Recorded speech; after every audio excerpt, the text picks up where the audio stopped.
ណែសិតតែទូកដែលមានប្រវត្តិគេហៅថាខ្លាំងណាមកឥឡូវជួបគ្នាអើយបាទយ៉ាងម៉េចយ៉ាងម៉ាអូយអូបាក់ហើយគ្នាទៀតបាទខ្សែទឹកខាងក្នុងសីសសុកសែនជ័យឯកស្ថានពណ៌បៃតងចំណែកខ្សែទឹកខាងក្រៅបាទគឺមហានសាយផ្លោះឯកស្ថានពណ៌ក្រហមរំលេចដោយយវាពណ៌សឥឡូវមកហើយបាទយ៉ាងម៉េចហើយកំពុងតែចាក់យោងល្អណាបា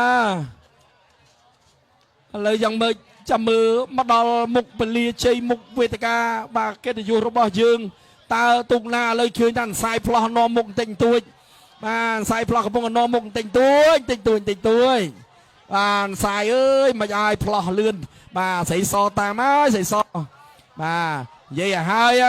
តាស្រីសតាមមិនទាន់បានន័យថាសាយអត់ចាប់អារម្មណ៍អីយ៉ាឡើងហើយអើយឡើងហើយឡើងអើយមិនអាយសាយយើង